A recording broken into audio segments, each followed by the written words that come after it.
Le général Pierre de Villiers était hier notre invité, ici même, dans Punchline.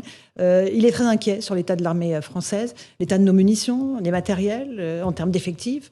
Il estime que le conflit en Ukraine, nous donnons énormément d'armement à l'Ukraine, affaiblit l'armée française qui ne serait pas capable, selon lui, de tenir plus de quelques jours face à un conflit de haute intensité. A-t-il raison dans le constat et qu'est-ce que vous proposez? Bah oui, il a raison. Bien sûr, c'est un des sujets, un des effets secondaires, en quelque sorte, de ces livraisons massives d'armes dont personne ne souhaite parler. Et je trouve que c'est courageux de sa part d'en parler. C'est que l'intégralité du matériel que l'on transfère aujourd'hui à l'Ukraine est du matériel qui manque à la France. Soit il manque à la France parce qu'il devait équiper notre armée, soit il ne permet pas à la France de remplir des contrats qui ont été signés avec d'autres pays à qui nous avions vendu ce matériel. Et des contrats que donc nous ne respectons pas pour transférer ce matériel à l'Ukraine. Je pense que on ne peut pas, encore une fois, aider l'Ukraine dans la mesure de nos moyens est quelque chose d'honorable, mais nous ne pouvons pas le faire au détriment de notre propre sécurité, de la sécurité de notre propre peuple, parce que si demain nous avions besoin précisément de l'intégrité de notre armée, eh bien, elle ne serait pas On a livré une vingtaine de canons César, il faut arrêter de les livrer?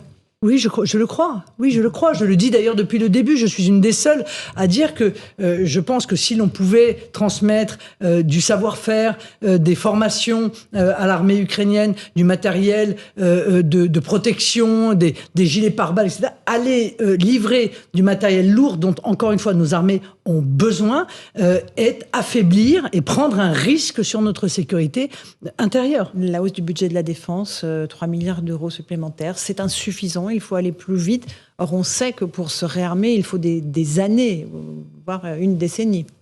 Oui, vous avez raison, mais en réalité, la loi de programmation militaire, en quelque sorte, a prévu une augmentation qui augmente beaucoup après 2023, après 2027. C'est-à-dire après qu'Emmanuel Macron soit plus au pouvoir. Ils font toujours ça.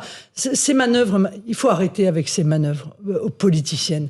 C'est déplorable et honnêtement, on doit à notre armée de lui permettre de fonctionner correctement. Or, aujourd'hui, ce qui lui est accordé, en réalité, permet à peine de tenir à flot un sous-investissement dans l'armée qui a déjà un certain nombre d'années derrière elle. Donc, vous savez, l'armée, on se rend compte de l'utilité de l'armée quand on est précisément en situation de lui demander d'intervenir.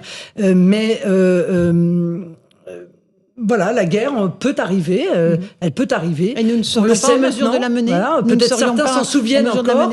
Et nous ne sommes pas en capacité, semble-t-il, aujourd'hui, de la mener de la manière, enfin, à la hauteur de l'efficacité qui devrait être celle de notre armée. De son savoir-faire, de ses capacités humaines. On peut avoir les meilleurs hommes du monde, s'ils n'ont pas le matériel pour pouvoir œuvrer, eh bien, ils sont en partie démunis.